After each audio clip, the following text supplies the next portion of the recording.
Hello everybody and welcome. I'm your host Captain Awesomeness, and today I am actually going to do a session with you guys on the game GTSport that I actually use on the PlayStation 4 platform. So as some of you know, I've been kind of doing a lot of racing in the sim side of things just because of my health. I wasn't able to leave the house much, but now at this point with a little bit of activity now becoming possible for me, I obviously was doing a lot of go-karting, but I still want to continue doing sim racing. So I have already mentioned to you guys what kind of setup I have here, the Next Level Racing GT Track cockpit, and my cat. That he did not come with the sim setup. My Logitech G923 steering wheel. I have a 37-inch TV for my display purposes, and this is me just attempting really to try to showcase how awesome this game is, even though it's now outdated and replaced by Gran Turismo 7. So with that in mind, I just want to walk through a couple things with you guys. So we are going to be at the Dragon Trail Seaside version, going to race this track with the GR Supra. The best I've been able to do on this track is 137.084, and that too with the Supra. Now, my friends that I race with, the guys that I met back in Pakistan, they've posted way better lap times than me, like the mid 135s. So I'm still definitely more than a second off of that pace. I do not know what the fastest ever has been in the sim racing side, and I really don't care. What I do care about is how I do this particular endeavor consistently. So that is the game, and that is the aim. And I am going to actually just kind of go over a couple things with you guys with how I race, what I'm doing, what the setup is. So real quick, we're going to go into our car settings, and here the really one thing I want to focus on is what kind of balance of power are we going to have. So I'm going to put on or turn on the balance of performance mode, which will actually increase or decrease the horsepower of a car depending on what kind of track we're talking about. Excuse me. So with that out of the way, we're going to use super soft tires because, again, we're trying to get the fastest lap time. We're going to leave most everything else the way I have it, where traction control is going to be 0, brake balance is going to be 0, and that's that. All right, before I even continue, I'm going to wear my seatbelt. Now, I know it's stupid for some of you guys, but I'm telling you, the seatbelt does a lot in terms of controlling how much I move. So if without the seatbelt, you're kind of moving around a lot. You're doing your steering a lot with most all of your body, when really when you're in a real racing environment, you are just moving your arms and the rest of your body is locked up. So that's exactly what I wanted to emulate, and I like the fact that Next Level Racing actually offers this belt to kind of psychologically affect you in that way and keep you planted where you need to be. All right, so with that all out of the way, let me also ask you guys to do me a favor. Please hit thumbs up, please subscribe, and please hit that notification bell icon so you're made aware of whenever I upload the next video. All right, with that out of the way, let's get racing, I suppose. I don't know what I was thinking, but here we are. Here we go. Come on, come on. Now, this is us doing a rolling start, so I tend to be a little bit slower on the first lap, but I'll do 2 or 3 laps, and then we'll call it a day. Just want to make a short, quick video and just again showcase how awesome this game is. I love the way the scenery is in the background. I love looking at those mountains, and kind of, you know, it sometimes takes away my attention span, but here we are coming through our first turn from the straightaway, and we are going to short shift through that. We do not want to ride on the rumble strips there for too long. That will decrease your speed. We're not going to hit the brakes. We're going to kind of power through here, hit the brakes, and we're going to continue on. So aim is to keep it below 33 seconds, and we did not do that. We failed it this time, but we're going to come around in our second lap and try to get a better lap time through there, or better section time through there. So I'm trying to make sure that I keep our vehicle, of course, within the confines of the track. So that requires for me to come up with a unique way for me to make that turn happen. So that's why I am doing what I'm doing. I'm not making shortcuts, but I'm just trying to come up with a way that helps me navigate through here quicker than I would. So 103.5 coming through this section is not bad at all. Oh boy, I don't want to hit the wall. All right, somehow we did not, so that's good. Coming through the back end of the track, here we we go, making this turn that will take us to the straightaway, and we are going to do just fine coming through here. I like this track a lot, I gotta tell you. It's pretty long, it's pretty trying, so you really have to know what you're doing in order for you to, you know, kind of come up with a good lap time. So that's that. So our first lap time is 1:37.9. We're gonna try to improve on that. Brake. Yep, there we go. A little bit faster, but not much faster. We're a tenth faster at this point overall, maybe 3/10 at this point.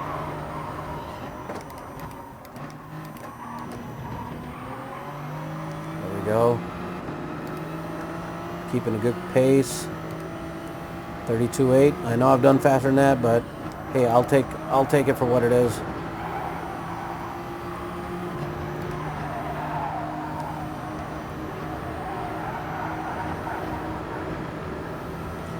We are slowing through here because we did not really keep our line right to maintain optimum speed.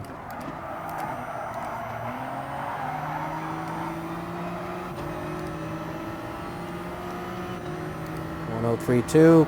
I know I've done 1:02.8, so I know I can definitely shave a little bit more time off. Oh yeah, that's good. So this should probably bring us into the 1:37.6, so mid 1:37s. 1:37 flat. I don't know if we'll do it in the third time around, but we'll find out. Maybe. We're almost near 1:37 flat. Woo! 1:37.079. We actually turned out faster than we have the first time around, so it's pretty nice for me to actually show that in real in an actual recording, so feeling pretty good about that.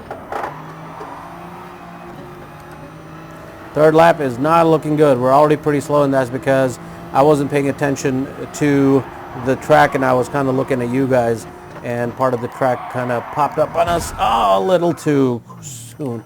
Well, maybe we're going to do one more lap, but yeah, that's also what happens when you don't pay attention and you get a little ahead of yourself. You hit walls, and hitting walls, definitely not a cool thing. So while I go around here, kind of a wasted lap at this point, I'm going to talk a little bit about why I'm not actually racing against other people online. The reason for that is simple. I actually am not that well versed in understanding the etiquettes of racing online. I say that because I actually did race in a couple of rooms already, and people are all over the place. So when I see guys like Super GT and some other folks racing it, it seems like they're in pretty clean races on Gran Turismo Sport and now Gran Turismo 7. I really don't know what kinds of rooms they're in, if that's like a room that specifically asks for people with certain licenses that you have to earn in the game to make it in there.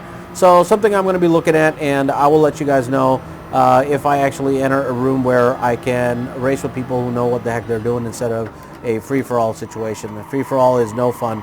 Yeah, okay, you can kind of learn a little bit about, you know, how to go around certain people who are not going to give you the way. But, you know, again, you actually, if you're serious about racing, you want to be in an environment where you're with other people who understand what etiquette is, you know, understand how gapping somebody is, giving room for somebody when you're on the outside and they're on the inside line, and understanding what the proper etiquette for that is. So it's definitely a cluster when it comes to some of the rooms that I've already seen in Gran Turismo Sport, and I really do not know what it's like in Gran Turismo 7. So then again, if it's the same, that just is going to be because of the fact that I mean, why should you expect anything different? I say that from the fact that it'll be the same people playing on Gran Turismo Sport and Gran Turismo 7. So yeah, I'll be working on figuring that out as well. Anyway, we are a tenth of a second behind our ideal lap time, so I do not know if I'm going to be able to make it any better than that, but the good part is that I actually broke my own personal record while you guys were watching, so that's always a plus. I feel that, you know, whenever I break a record, especially a personal record, you guys get to see it while it's actually happening, or while I'm actually recording myself in this fashion. So I'm kind of slowing down through here just because, I mean, I already knew I wasted this But I will try one more time, and the idea behind that is I'm going to see if I can hit 136.9. I was telling my friends in Pakistan that I race with it, that's my ultimate goal, is to try to get even further down into the lap time. So that requires me understanding how much brake I'm putting, where, what gear I'm in, and all that jazz. So let's see. Complete silence for just a few moments. Let me pay attention to what I'm doing here.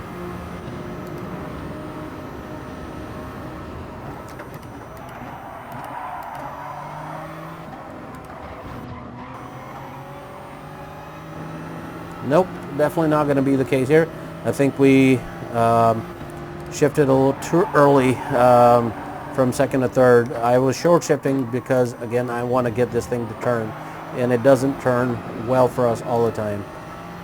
Just how it goes with the Supra. Supra is a bit of a tank coming through some of these turns.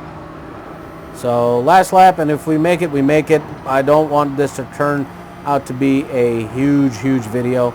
The idea was just to kind of showcase this game, and I think I accomplished that. So let's just finish this lap and then get the heck out of here.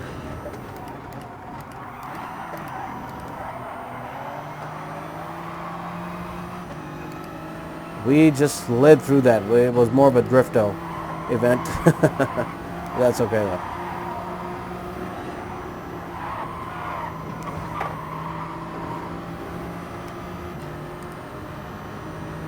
Alright, so coming through, and I'm going to take this turn so that we can get into the straightaway. Ooh, misshifted to 1. That's called a money shift in real life. Luckily, we don't have to worry about that here. And here we are approaching the start-finish line, and we make it through. Alright, so let's exit through here real quick. 137.079 as I take off my belt. Skip through, yeah, I earned this and that. That's great. That's not even that important. What's important is right here. So 137.079, as you can see in the screen right here. Definitely a lot more room for me to grow into and get our lap times down. And luckily, the good part that you guys got to see is an improvement instead of a real bad situation. But anyway, guys, that is enough about the racing part. Let me talk to you guys about the upcoming race that I am actually going to be a part of. So I gotta tell you, the go-karting event that's happening in Cincinnati, Ohio is going to be pretty awesome in that it'll be my first time actually going for serious go-kart racing here in the United States. And excuse me a second. And the real important thing with that is that, obviously I'm doing it because it'll benefit me, but really in the end, the most important part about this is that I am hoping that just like in Pakistan, I was able to get exposure for young Pakistani minds while I was there to focus on, getting their energies kind of expended through go-kart racing in the same way I am hoping that here in America I can do the same thing for fellow veterans. In Pakistan it was a little bit different, not very many opportunities for young kids to pursue certain career paths and all that stuff just because of it's a third world country, but it's not a bad place. It's just third world country, unfortunate situation. But here in the U.S. what I have realized is that my fellow veterans definitely go through a lot, and this is a way to let out some of those frustrations by helping them refocus on something exciting, something to look forward to instead of what haunts them day in and day out. It's something that I also deal with myself, but my focus is to try to bring more people out who have basically built cocoons around themselves. And if I can start to gnaw at it myself, I'm sure others can too. So that's the reason why I'm doing the race, and I'm hoping that I can partake in the whole season. It's a pretty exciting time for me, and I will be pretty active with it. The first race is April 10th and 11th. On the 10th, I think we do qualifiers or heats or kind of familiarization event. That's the first day, and then the second day is when the actual race happens. So I'm definitely looking forward to it. I cannot tell you how excited I am. I think I've said that already. And just kind of hoping that also while when I do go race out there, actually about the next video you guys will get a location map of where it's at. It's out in the middle of nowhere, the event. It's held by OVKA, as I've mentioned, the Ohio Valley Karting Association. And the first race is going to be at G&J Cartway, which is in Camden, Ohio. It's literally out in the middle of nowhere. It's pretty much straight up farmland all around. So there's no hotels to stay at, but there will be a trailer for me to stay at. And if anything, I'll have to probably stay at a hotel somewhere. But if anybody wants to tag along with me, I'm kind of putting that open invitation out here now before the next video where I will provide more details. Anyway, guys, this is all I have for you today. Hopefully you did like me watching, I don't know what the hell I'm saying. Hopefully you liked watching me race on GT Sport, even though it was solo. I will do another one where you guys get to watch me race against my friends. Yeah, some exciting times coming up in real life and in the virtual side of things. So yeah, that's all I've got for you guys. Thanks so much for watching, and I will see you guys at the next Apex. Bye-bye.